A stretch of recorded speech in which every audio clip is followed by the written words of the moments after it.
ভালো লাগা আর আমরা বলি ভালোবাসা, these are two different terms. 14 ফেব্রুয়ারি এমন ভাবে বিষয়টা উপস্থাপিত হয়েছে যে আমি যদি কাউকে ভালোবাসি এটা হয়তোবা এই দিনেই আমাকে প্রকাশ করতে হবে। পুরো বিশ্বের যে সিস্টেম রয়েছে, পুঁজিবাদী সিস্টেম রয়েছে, এরা 14 ফেব্রুয়ারিটাকে মানুষের সামনে উপস্থাপন করে এই দিন ছাড়া আমরা হয়তোবা অন্য কোনো দিনে ভালোবাসা প্রকাশ করতে পারবো না। এই দিনেই কেন আমাকে গিফট দিতে হবে? বছরের আর 365টা দিনে কি আমি আমার স্ত্রীকে গিফট দিতে পারবো না? আমি আমার ভালোবাসার মানুষকে কি বলতে পারবো না? আমি আমার বাবা মাকে যে ভালোবাসি সেটা কি আমি বলতে পারবো না? Why in that day? মানে এইভাবে আমাদের ব্রেইনটাকে এভাবেই ওরা ম্যানিপুলেট করছে এবং এভাবেই নিয়ে আসতেছে। ছেলে মেয়ে ভালোবাসতে পারে, হিন্দু মুসলিম ভালোবাসতেই পারে, এই জায়গায় কিসের দ্বিধা?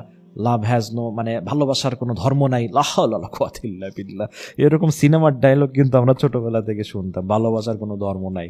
হ্যাঁ, এরকম এই যে মুভির ভিতরে হাত কেটে দেখাইতো, ছেলের হাত কাটতো, মেয়ের হাত কাটতো, এই যে দেখেন এটা লাল, এই জায়গায় আপনি কোথায় প্রমাণ করেন হিন্দু কোনটা মুসলিম কোনটা? বিটিভিতে একটা টক শো হতো, টকশোর নাম হচ্ছে লাল গোলাপ। একজন বৃদ্ধ বয়স্ক সেকুলার প্রগতিশীল সে এটা নিত। ও জায়গায় বারবার ভ্যালেন্টাইন সম্পর্কে হিস্ট্রি, মজাদার মজাদার কাহিনী, এক একটা বিস্ময়কর কিছু মুভির ক্লিপস, ওই জায়গায় ধীরে ধীরে ফাঁকে ফাঁকে ভ্যালেন্টাইনকে তারা ইয়ে করলো।